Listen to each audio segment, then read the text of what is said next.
I was just listening to. I was cutting my hair. I cut my hair on Fridays. I know I don't have any hair, but I do it every Friday. And I was listening to the album, and I like how the beginning of Hope starts. Is that you talking at the beginning of Hope? Yeah. I'm like, You that can sounds like her, but I don't know if. you can notice my accent. No, but I liked what you said, and I wrote it down. Remember, there is always a hope. Because we are alive, we have opportunity. Because we are breathing, we have hope. Yeah. Which is cool because I had just posted this video from this black author who in the 60s said, I can't be a pessimist because I'm alive. And since I'm alive, I have to be an optimist. I have to believe that we can survive whatever we must survive. As long as I'm alive, I have to be an optimist. And so I think that's beautiful. It's beautiful the way that you kind of encapsulated that in Hope. I mean, what is that song about? I mean, do you... Actually, this is a very old song for me. I did it when Katrina, right? Hurricane Katrina in New Orleans? Yeah, I was in my little tiny room in New Jersey, and I don't know, I just started playing that, improvising, and I was like, I just want hope, if you're still alive, I was thinking, these people are still alive after all this craziness, then there is still hope, right? And my dad always says that everything can be solved. What it cannot be solved is if you're dead, that's it. But everything else, it's It's about a that. good. I mean, and you say it's an old song, and you really wrote it during Katrina. But I mean, It in just 2020, right now. in 2020, a song like Hope is very important. There's Yeah. people right now thinking like, at least in the United States, maybe in Colombia too. The government's corrupt, the economy sucks, everybody's bad. There's no hope for the future. There's no hope for the future of the country or the people. So I'm just gonna give up hope. I'm gonna be bad. I'm not gonna strive. I'm not gonna. And that message. I mean, what do you tell to people who think like that? That think negatively, Yeah, or or who think negatively. yeah. Well, I will say there is always this chance. There is always this flame. I was actually telling my nephew because he's so negative in everything. How old is he? How old is he? He's 15. Oh yeah. I have a 16-year-old stepdaughter, and they're from like 10 to 18. They're just completely negative. No. Yeah, but I was saying that at that age you always have these two voices, right? These two voices that tells you, no, you're gonna mess up, you're gonna make a mistake, or there is another voice that, no, maybe you're gonna win, maybe this.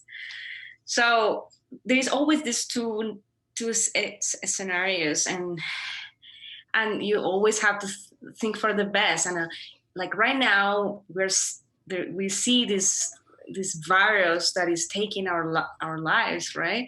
And the only thing that we were hoping is that this person can continue breathing. Yeah. Because the breathe is the synonym of being alive. So sometimes we're just going through a lot of problems, but I just think, okay, I'm alive, I'm gonna figure it out. There's a lot of people around me that their parents are dying right now. I don't know, it's just yeah, I agree. It's very easy to be pessimistic and scared and say, oh, there's no hope. But then you have to remind yourself, like, think of all the people who have it way worse, that you wouldn't get into their shoes for a second. If they paid you $1 million, you wouldn't do it. Yeah. So I mean, breathing. And sometimes we don't pay attention to the breathe, but when you're breathing, you just feel this like you're renewed. When you really pay attention to this, it's like there is a possibility of a new day. Yeah. So. Yeah. I mean, sometimes when I would get nervous, even for the podcast, sometimes I'm gonna start a podcast and talk to somebody that I just met, or I'm just meeting for the first time, and I'm super nervous, and a voice in my head says, "Just breathe."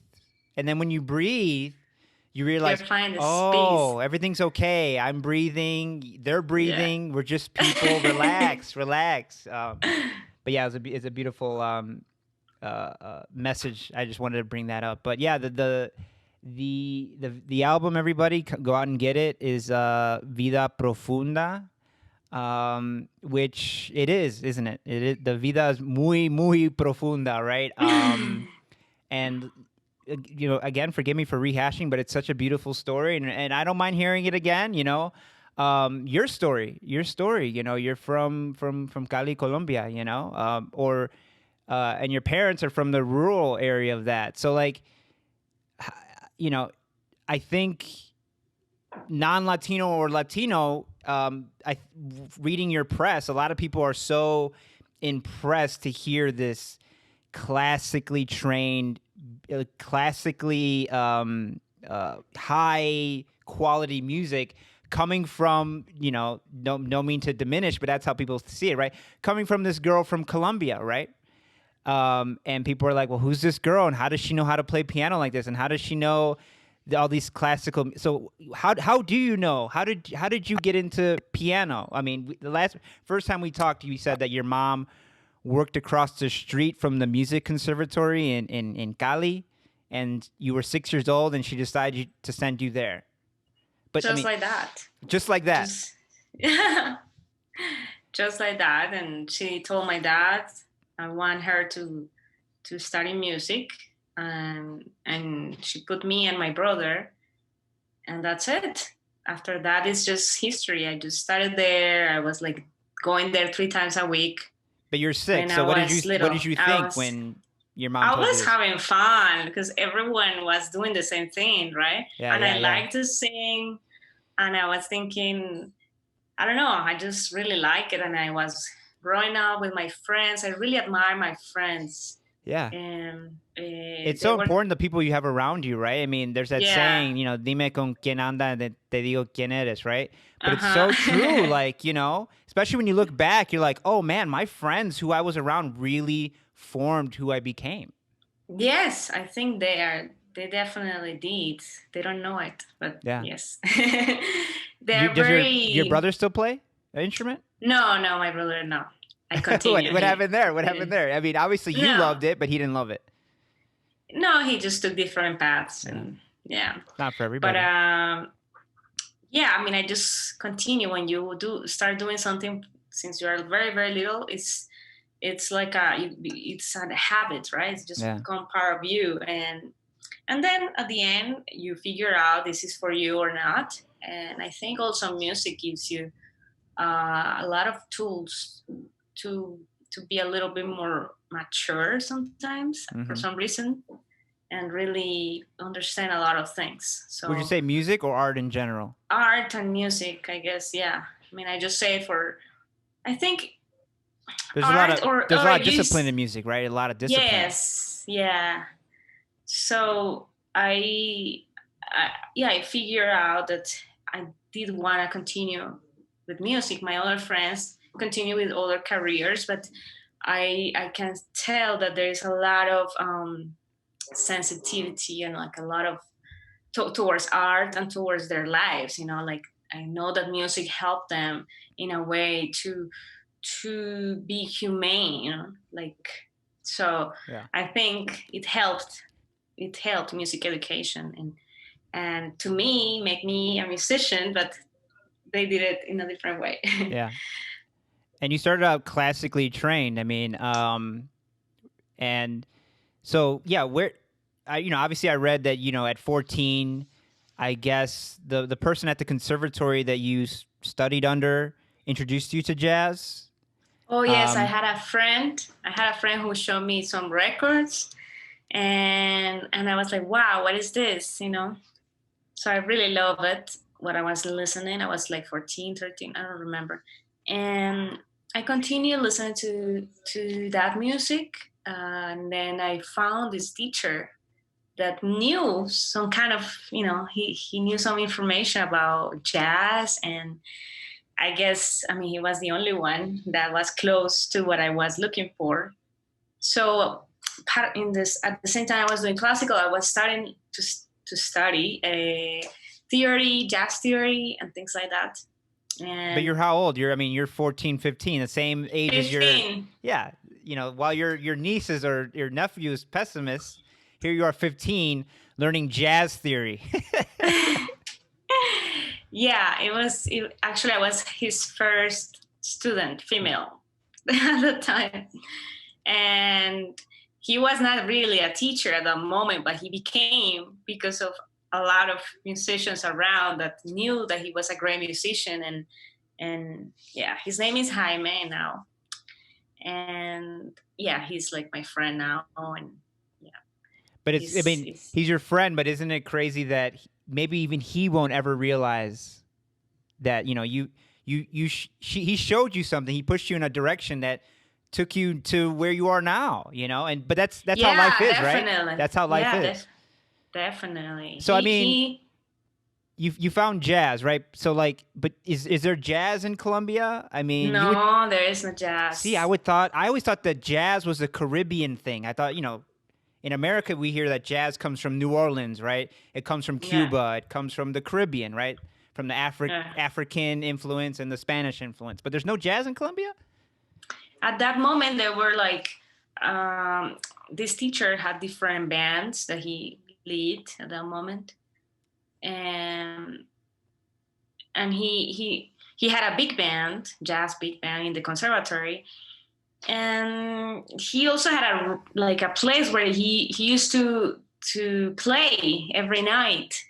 And it was just that. It was just one bar, one big band that he created.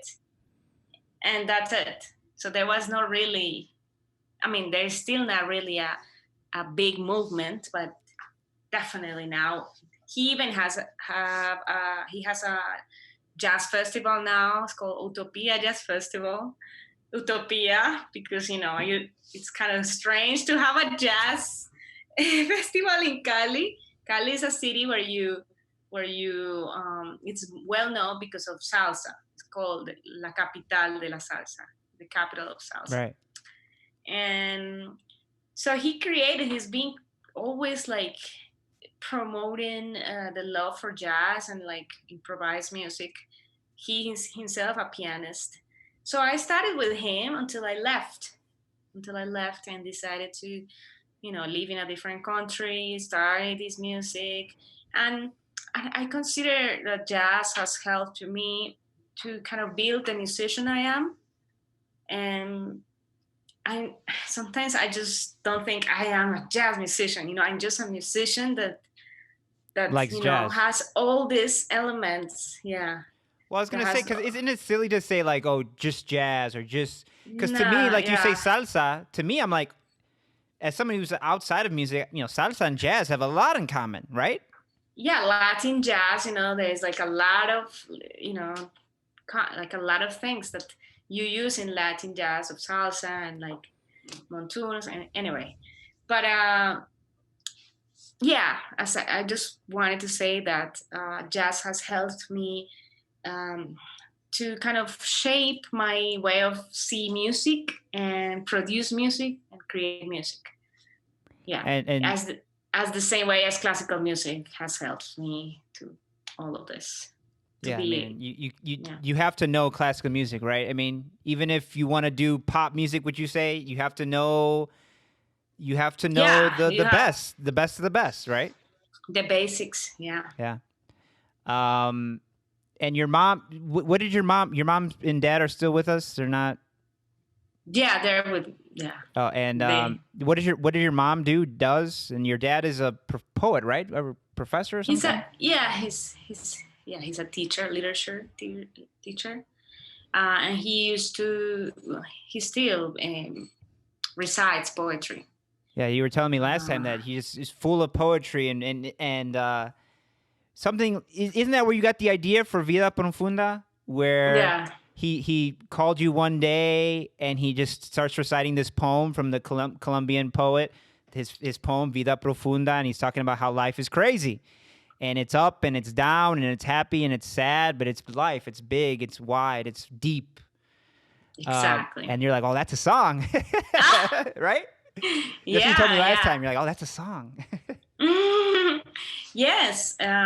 He actually told me after reciting the poem, he said, you should, why don't you just like put music to these poems, or to this, actually to this poem, because it's very, it has to, I mean, it's a poem that it doesn't have like it's timeless, right? Yeah. Because it talks about our, all the changes of our emotions as human beings, right? Yeah. So it's a timeless poem, and I was touched because I was feeling down at that moment, and I was hoping for the like these bright moments.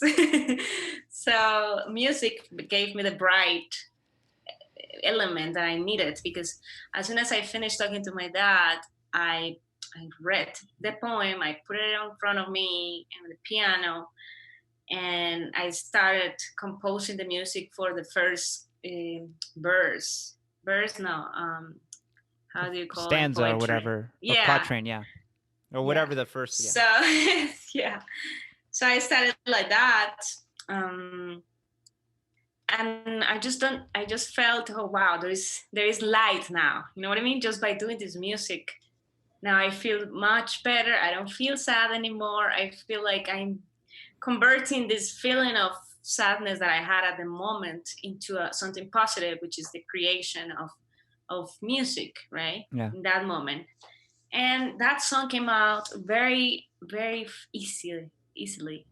When I was composing it, it was like, oh my God, this is coming out so easily. It's like the creation, the chords, the melody.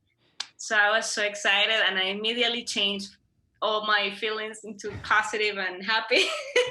No, I mean music is the greatest art. By far, it's the greatest art. It's the most powerful.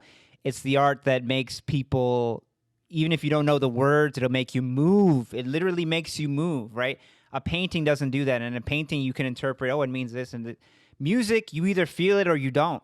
And it's powerful, and it anybody from anywhere. I mean, I think if you played a song to an alien from another planet, they would understand it, right? I mean, they would feel it at least, yeah. Right. But what was I gonna say? Wait. So when you said that Vida Profunda came real easily. Yeah, the song. Now, like when that happens and you're excited, obviously you're excited, it's coming easily and it feels great. But is there a part of you, like when I'm writing something and it comes out really nice and I'm like, oh yeah, a part of me is like, wait, this can't be good because it's so easy. It's coming out so easy. And do you know what I mean? How do you know if it's really good? I don't know. I just felt good. Is that what matters? Is that what matters?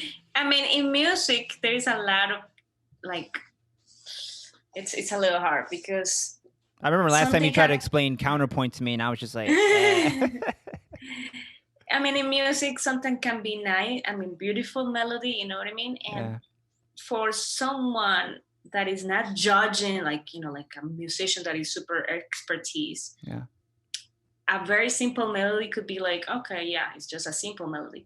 But my idea with this album was to make music that was beautiful and that could go to places or to ears that are not necessarily musicians. You know what I mean? Mm-hmm. And sometimes musicians that are trained, classical trained, or they went to school for a lot of years, of course, they also do music that is more complex, or they want to do this craziness, like big job. That's amazing. And you do music with different intentions, like I have compositions that are made for like a classical recital, you know what I mean? Right. So that kind of music is meant for something. And this album was meant for everyone that listens to reggaeton, that could listen to anything, any kind of ear that just listens to the song at least once and can be related to the music. So when I'm saying about this song that it was easy for me, is because for me, my intention was to make a melody that was nice, that was easy to sing, and that I felt touched. That's all. That's crazy. I mean, I don't know if you can read it, but in my notes, I'm thinking of like, okay, what things I'm going to ask you about. I have here high art and low art? Because that's a discussion, right? Of like high art and low art, or is there bad art? Is there good art? And as an artist, you're an artist. Do you have those considerations? It doesn't seem like you. I mean, you're classically trained, so you know what high art is. You know what good art is, but you also wanted to connect. And high art, like you're saying, high art. Those people who are doing those really complex things, it's really high art, and it's really interesting to people in the know, right? People who know. But the average person, they're like, what? What is this? This is boring. I don't know. Blah, blah, blah. So when you're making a song, there's that tug you're saying between doing something that's really complex and hard and something that connects. Yes, exactly. That's tough. It's exactly. That's tough. Exactly. And I took that decision because, first of all, when you work with lyrics, I mean, you go directly to the heart. That's something, when someone is telling you, the words are very powerful. Yeah. So when you work with these words and lyrics, you already have a lot of, like, you are winning already. Yeah. Because you already are saying what you want to say, feeling it right there. Yeah. When you do an album that is only instrumental, then you have to work in a different way, it's different. It's like different languages. Yes, because, you are not saying exactly what you want. You're just, it's in the music, and you interpret or understand whatever you feel. You just put a title, and that's amazing. I've done this music and I'm doing it all the time. My preference with this album was just putting words from poems from these authors that I loved, and also original lyrics that could connect, and that the harmony and the melodies could belong to these words, and that any person could really understand and feel in a way. Yeah. I was listening to Childhood, and the lyrics in that too, or what's the other one? Come With Me, or what was the name of the song? Let Me Come With You. Yeah, the lyrics on that, right? I mean, I'm listening to it, and I'm like, oh, this is a poem, and like because the words have so much meaning, and you're the plaster that chips away and stuff like that. Like, I'm like, oh my God, I'm cutting my hair. I'm like, oh my God, So I mean. Yeah, but with words, right? Words are exact and they're powerful that way, right? Because I can tell you exactly what I mean. Yeah. But with music, you can say more and deeper things. I feel like words are inadequate in a lot. That's why I'm saying music is a better art than words, because music goes deeper and music says more, and everybody understands it. Not everybody understands English or Spanish. Yeah, well, that's another. Of course. I mean, it's not like, music can just be there, just mean music, and that's why I love about the music. I just saying it with words because it's just textual, right? Yeah. But of course, words wouldn't have that power if you don't have a beautiful melody with it, or a powerful melody, or a powerful orchestration that enhances those words. Right. No, I agree. Right? I mean, obviously, of course I'm going to agree with you. What the fuck do I know, right? Yeah. And maybe the next album is going to be only instrumental. It could be only piano, or it could be only, you know what I mean? It's just with this album particularly, I wanted to not only use the words and the poems, but also give a little, like, honor my father, because that's his passion too, poetry. Well, and the first album was Sotareño, right? And he's from Sotara, right? He's from a little town close to Sotara, but this song is a hymn. It's like the traditional song from this part of the country where he's from. It's just that he's kind of close to that little town.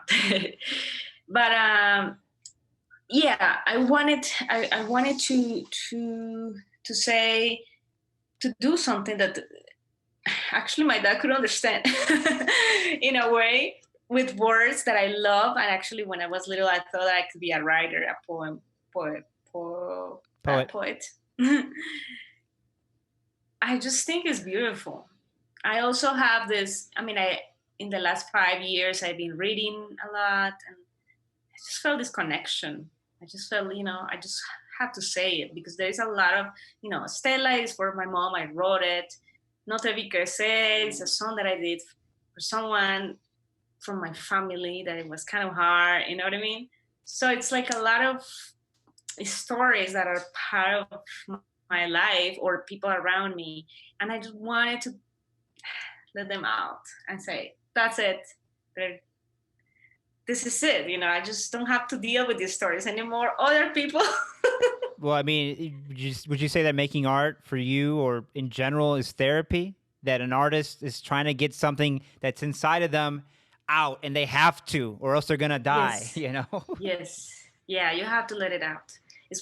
That's why for us, it's so important when we are releasing an album.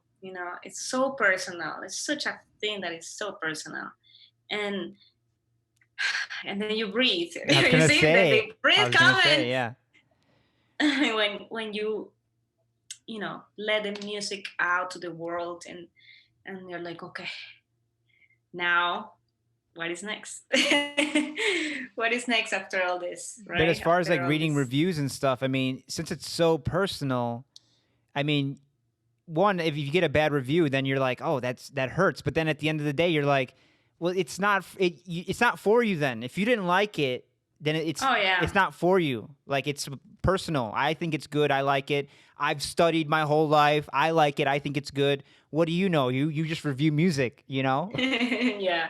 Yeah, I mean, there was one review that I thought it was like a little strange. I thought he didn't really listen. He didn't have any idea. How can But you tell? Like, what are some telltale because he signs? only he only went to the first song. He didn't really, you know what I mean? But it's okay. I mean, the reviewer is. I mean, you are your own reviewer, or Yeah. you know what I mean. Yeah, You are yeah. Your own critic. judge, Yeah. critic, and as I said, every project it's part of the life of. It's like a photography of what you are living that moment.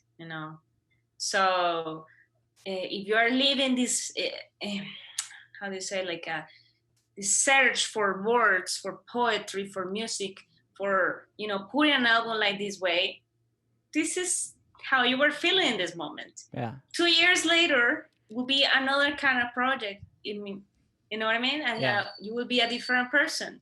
So I know that maybe some people might say, "Oh, but this is not jazz, or this is not this pure music," Yeah. But you know what? I mean, this is what I was feeling in this moment. Let's see what happens in 2 years, in 3 years. Let's see where I will take my road, as an artist. I just want to produce music and just keep going, It's like being a 12, 13, 14-year-old and one day you want to dye your hair purple or green or shave it all off or get earrings. And then when you're 20, you're going to look back and think, "Oh, I was crazy." But that's what you were feeling then, right? Exactly. And then when you look back when you're 30 and you look back to 20, you're like, "Oh, I was crazy." And then in 10 years from now, you're going to look back now and be like, "What was I thinking?" Do you ever listen back to like old songs that you made and you're like, "What was I thinking?" Yesterday I was listening to 2 songs I made a long time ago. And it was funny because one of them was like, this is kind of cool. But, I'm not doing that stuff right now. Yeah. I did one for my nephew, a song for my nephew on strings. And he actually asked me, "Oh, why you haven't done any song for me?" And I'm like, "Of course you have a song, Yeah. And then I show the song. I'm like, "Oh, I didn't know. Why didn't you show me before?" It's like, well, maybe I did and you didn't pay attention to me. But I was listening. I was like, "Oh, this is nice. I can do that." Sometimes I was like, "Oh, this is not good," but it's okay. Yeah. I mean, sometimes, I mean, again, I'm not nowhere near your talent in the arts, but as a writer, sometimes I look back when I'm feeling like, "Oh, I can't write. I suck at writing." and I look back to something that's really old, like 10 years old, and I'll be like, wow, I was really good then. And then you're thinking, oh, Yeah, that was there's 10 some years ago. materials. So I must be way better than that now. And then you start to realize, oh, I am good. I have to stop beating myself up. Yeah, that's a problem with us. We're all the time But I mean, it's another thing. getting Like, and ourselves. I'm not kind of like that. But you coming from Colombia, being an immigrant, being a woman. You said there's not a lot of women in jazz, right? I mean, if you feel that way, it's because there's an environment. But it's that makes you feel like that. But it seems like you've been really lucky to meet a lot of particularly men musicians who believed in your talent, believed in your potential, and were like, "Hey, here's jazz. Look at jazz. You should get into that." The guy, was it Jaime, who was at the Yeah, University of Del Valle, who told you to he was not there. He was in the conservatory, in the first conservatory? school. Well, Yeah, somebody told you that you should apply for a scholarship, he right? he did. Yeah, And that sends you to the University of North Texas, right? yeah, yeah. And Exactly. we talked about that last time. I mean, what was your first? You going from Colombia to North Texas to create great music, and you go to Denton, Texas. So I mean, what was your? Was well, it was my first time out of the country, and I mean, of course, you're expecting like, I mean, at that moment there was not big internet, right? At that moment, it was like 2007, six. So you could kind of figure out what was going to happen, but not really. I just knew I had to get out of my house, Yeah. and when I was landing, I was like, wait, that doesn't look like New York. Where are the skyscrapers? Where's the Statue of Liberty? Yeah, I was like, where am I, London? Where is it? What is this? But so I was like, yeah, a little sad at the beginning, but then I was like, man, I have to learn so much. I mean, this is the perfect place for me to get into the culture, get into the, I don't know, yeah, to the culture, to learn how to speak English, and But no distractions, right? Like there's no nightclubs with no at night. distractions. Yeah. It was a cheap, little town with only students. I mean, it was great. And I It think was we a talked about this great, last time. I mean, I've met a lot of musicians from that went to North Texas University. They have a good. yeah, I didn't know anything they're about amazing that. They have a good music program there. program. Yeah, they do have an amazing program. Like, I think it's amazing. It like has very high level of teachers, and right now actually is like amazing. I think even a lot of U.S. citizens, people from in the United States, don't know that Texas has. When we think of music, we're thinking, you have to go to California, you got to go to New York or Boston, but Texas, I know, that's crazy. It's because it was the first jazz program. Actually, it was, if not in the same moment, but or before then, Berkeley. It was the oldest program, one of the oldest programs, and I don't know. It's just they have a lot of. They're famous because of their big bands, and there's 9 big bands. It's like crazy, and the 1 o'clock is the best, and they toured, and everything is around there. So a lot of people that play brass instruments, trumpet, sax, they go there because of that movement. And actually, when you get out of New York, out of Denton, then you go to New York and you say I went to UNT, and people are like, oh, really? Yeah, everyone is like so welcoming, and like there's a lot of friendly people that say, oh, if you really go there, then you must be good, or you must be, you know what I mean? Right. Like, because it's a tough program. Yeah. So you must know what is to survive or to kind of figure out. And it lets you get your foot in the door, especially as a woman, young woman from Colombia. People want to, who's this woman, and you say, I went to UNT. Oh, come here. Oh yeah, you must be amazing, And then all you have to do is prove yourself, which is hard enough. Yeah, it's like that when you go to this school, you develop certain skills of being professional musician, to be on time, to just do what you can, Yeah. to figure out the projects, or someone calls you, you just have to be on top of things. And when you were at UNT, that's the first time you visited New York City, right? Yeah, in after um oh yeah, I came 2006. Yeah, that December I visited New York. And Yeah, then and I I was read, like, yeah, I read that you said like, this is where I have to be. This is where all the great jazz people are. They're making a lot of jazz, a lot of different music. Period. I need to just come here. felt, I just felt so connected. I just felt this is like real. You know what I mean? Yeah. Like, as I think I told you, I coming from a city. There is public transportation. There is people on the streets. There is all this life. Like, I don't know, people trying to figure out their lives. Yeah. I don't know. It gives you I energy, just, right? It's yes, infectious. It yeah, makes you want to get up and go, and everybody's out, so you get up and you go, and you're out. yes, exactly. It's like, I don't know. And then you see amazing people all the time, and you just get inspired. It's just, But then you go.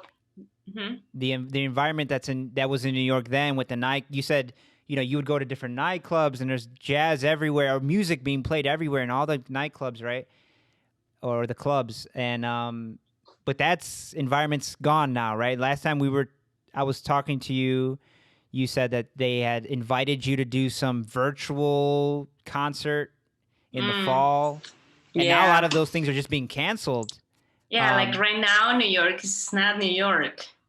Yeah. It's like really bad. It's sad, but I hope little by little, things get back to the normality. Normality, yeah. I mean, yeah. And it's tough for musicians, especially because one, you guys need an audience, but two, you guys get together, and practice or whatever, I mean, that people who, out of all the live performers, you guys rely on groups. And so, I mean, how are you guys keeping up with practicing? I mean, imagine if you're trying to make Vida Profunda now, because Vida Profunda came out and you already had it made, right? I mean, you're just releasing it. But imagine trying to make an album now. I mean, so very hard. Yeah. I mean, what as far as your career goes, I mean, what kind of adjustments are you having to make because of coronavirus? Like as far as like getting gigs, performing. I mean, I could see it in your eyes. Like your eyes just went. Yeah, it's very hard. It's very hard. I mean, right now things are online, so you're just playing online and sending videos. That's what it is. That's all you have to do. Just send videos, and depending on concert or, I'm doing a festival right now, so I have to record the music and send the video. You record your set and then send it to them? Yes, that's what people are doing. Or they're recording in their own little studio in their apartments, and then they send everything through the email. But it's not the same, right? I mean, it's not the same as being there and me sitting down somewhere and watching Carolina Calvache play at her piano. Exactly. Because music is vibrations, right? It vibrates the air. So when you're in a room where they're playing music, the air is different. It's not like me sitting at a screen and, I can see the pianist over there, I mean, it's crazy. Yeah. I mean, but this is what we have to do right now, and let's see what happens. Maybe this is gonna last for 6 more months, and then everything will little by little come back to normality, and we continue our lives like. It's just like the message of hope, right? I mean, as long as you have breath, you got to keep going, right? One thing I wanted to ask you is, did you hear this whole thing about Beethoven being black? No. Well, yeah, there's evidence now that Beethoven was black or had black. He was descendant from black people, and supposedly that even in the time of Beethoven, everybody said like, that he had wild hair and his features were black, and so now it's coming out that yeah, he was black. Um, I don't know why I wanted to ask you that, but I just thought like, as you're a pianist, and for Beethoven in America, for somebody who doesn't know anything about music, Beethoven, when you think of piano, you think of Beethoven. Okay. How wrong is that? You said okay, right? You said okay, so you're thinking that's wrong. No, yeah. I mean, yeah, of course, it's fine. Yeah, I mean, he was an amazing. I mean, he was a composer, and he wrote so much music for piano. He was a pianist too. Yeah, I mean, everyone at that time was playing a piano. Who's your favorite composer of all time? Oh, I know. Just no, give it's me a very name. You hard. got to give me a name. No, it's very hard. I love Brahms. I think it's so romantic and it's unexpected, and But that's like very complicated, right? I love piano, but for me, Brahms is very, I don't know, I don't understand it, so I don't like it. Maybe, you know what I mean? Yeah. But there's certain pieces that are so, I don't know, just easy. I think they're like classical pop music. Like what? Like what? Let me write one down. Yeah, like the piano intermezzos. You just write that down, and I think it's actually, that. Oh my God, I forgot that song. The lullaby. There's a lullaby that he composed. Everyone listens to this lullaby by Brahms. This. Because wasn't he like a genius too, like a mathematical genius or something like that? Like I think every composer at that time, was a genius. I mean, they wrote so much that you cannot even like understand, like symphonies, stuff like that, big pieces. Maybe it's because they didn't have internet. Right? No, yeah, it's true. Isn't that so true, right? Like back in the day when there was no internet, no social media, and there was nothing to do in your house, and there was a piano, or there was a violin, or there was an oboe, or whatever. You're going to just do that forever and nothing else, and you're going to get really good. But now, now there's social media, now there's video games. So much distraction. So so much distraction. So do you think that because of the distractions, we're going to miss out on a lot of geniuses? No, a genius is born a genius. I mean, it's kind of crazy. But you don't think a genius can be distracted? No, because the genius now, there are genius like, I see a lot of genius people, and they learn in a different way. Like they use technology in a different way. Like right now we're like, sometimes we just waste time in silly things, but these genius got little kids. I see one that is like 11 years old or 8 years old. He's already a virtuoso. He has learned from YouTube or his parents or teachers, but I'm sure he's like all the time on YouTube checking out different things. Yeah. So YouTube has helped them to keep like developing their art. So true, and so the genius right now, they take technology to their favor. They know so much. It's crazy. It's just crazy. I'm talking about the musicians, right. The little genius right now, the musicians. Right. And I just think they really know. For some reason, they just... So would you say that that's what genius is in music or in art generally, right? Like genius is just being obsessed with something. I mean, genius is just have an extra facility to do something. That's what it is, a genius, to have an extraordinary facility to perform or create something in a different speed that a normal person wouldn't do it, Mm-hmm. For example, when you see kids that are playing these crazy piano pieces, it's because their brain, for some reason, it's more developed, and they sometimes have the how do you say, maturity of like an old musician. You know what I mean? Right. So when they play the music, it sounds like it's someone old, someone older than them, because they develop this um, facility in a very, super fast way, and understand things in another speed. It's just Well, it's another speed. it's an interesting that you say that, because like, wouldn't you say isn't that kind of what people think about the way you play piano? That just listening to you, I mean, you were playing something and it reminded me of what's his name, Vince Garbaldi, the guy who did the Peanuts thing. Anyways, he was a jazz pianist. But don't take this the wrong way, but you play like an old person. You play like, I mean, I think if somebody were to know that you are as young as you are, and they were hearing your piano, when we hear piano, in America, forgive our culture, but in America, when we hear somebody playing piano beautifully, we think of a gray-haired man at a piano, and that's how you play. I mean, I know it's embarrassing to say that, but that's what it is. That's just what it is, right? And you have a maturity in the way you play. Yeah, thank you. But between musicians and people that are in the field, we, of course, recognize this talent, extraordinary talent.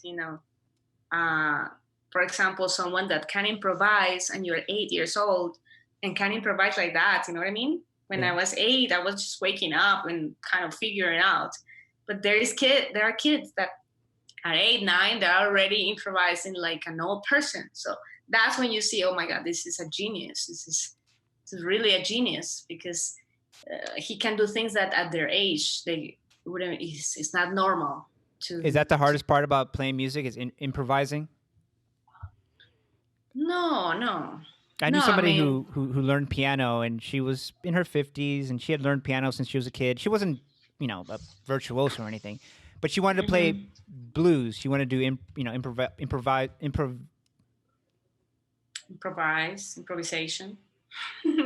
Improvisational blues, jazz. And she said it's so hard to improvise, but you have to be so good at it, right? That when you start to play, it comes out beautifully.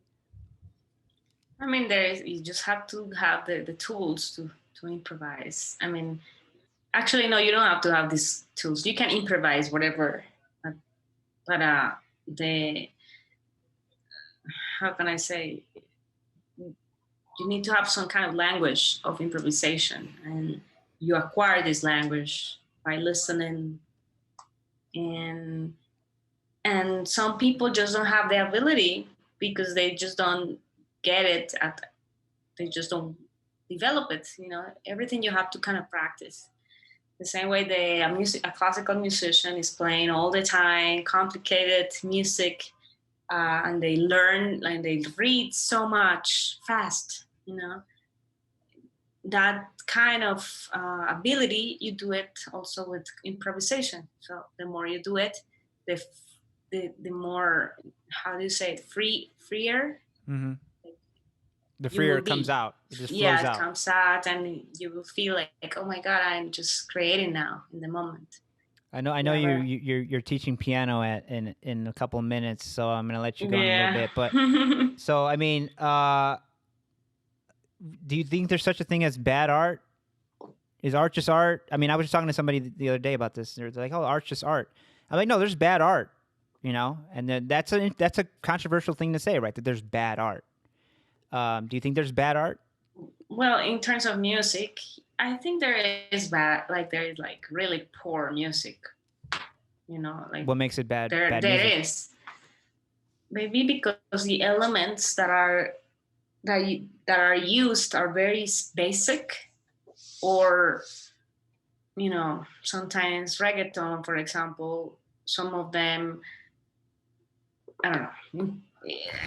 when we talk about a song, and there is two elements: the music elements and the actual lyrical, the lyrics, right? So there is two things there, and I feel in songs like this, some of them really, my God, they just, first of all, lyrically, I mean, there is nothing,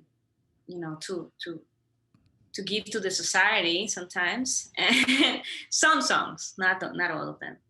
Some of them are very poor in literature, or even whatever they're saying is very poor. And I'm like, who's writing this? You know what I mean? Yeah. What kind of person is writing this? Yeah. Just that is one thing. And then the music thing. It's a music that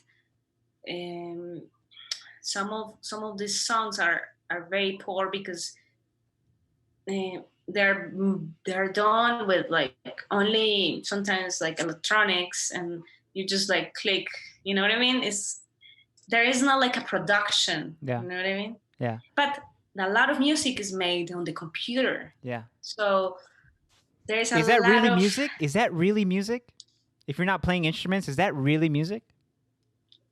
There is no connection. The music is, you know what I mean? It's a human thing. Music has to be human. Yeah, it's very hard. It's very hard. And very quickly, what do you think of Bad Bunny? Because I don't get Bad Bunny, and I'm Puerto Rican, and I'm supposed to like Bad Bunny. I don't even hear him. I don't even know anything. My wife loves Bad Bunny. My wife loves everything Bad Bunny does, and I'm like, what? I can't even understand what he's saying. What is he saying? And she's like, no, the lyrics are so good. The lyrics are so good. I'm like, hey, listen. I'm like, these lyrics are not good. He's not talking about anything. But we cannot argue with the people that say, oh, this is actually good. This is cool music, or I don't argue with my nephew or with anyone that don't have a knowledge, because they don't really know. Really, they don't have the knowledge that I have. It's like me arguing with a doctor about a certain sickness that I don't know. I just read. Yeah. They really went to school and studied. So. But is that frustrating for you to see like most people liking bad music? Oh yeah, definitely frustrating. Like for example, my family, they don't have idea what I'm doing. Like my I don't know, my cousins, or that extra family, they're just like kind of surprised of everything they see about me. Yeah. Why don't you make a cumbia album? Yeah, like my uncle just sent me a message, like a video of like a ranchera, and like I don't have any idea of who I am. It's the same. My family's always like, you should write a kid's book, a kids for babies about.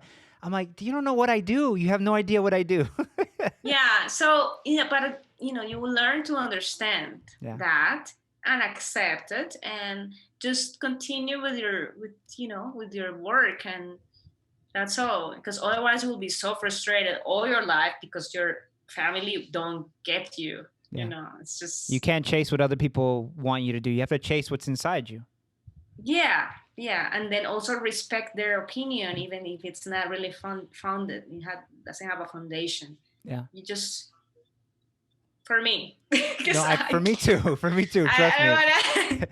But tell everybody where they can find you on social media, and how to get the album. And yes, I want to show my album.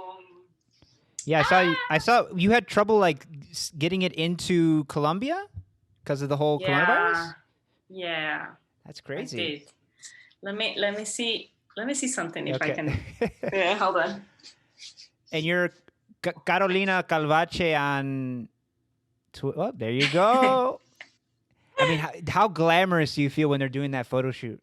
I know. I did it here in Cali last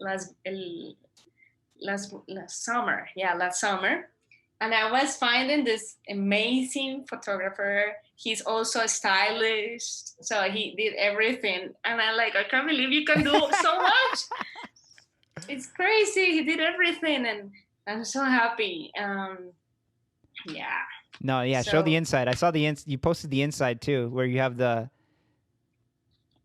Yep, and then underneath yeah. Hold on. It's a beautiful album. I mean, the music is beautiful, but yeah, I mean the cover and everything. It's a little bird. It's very beautiful. So yeah, the album is Vida Profunda. Came out at the end of May. Yeah.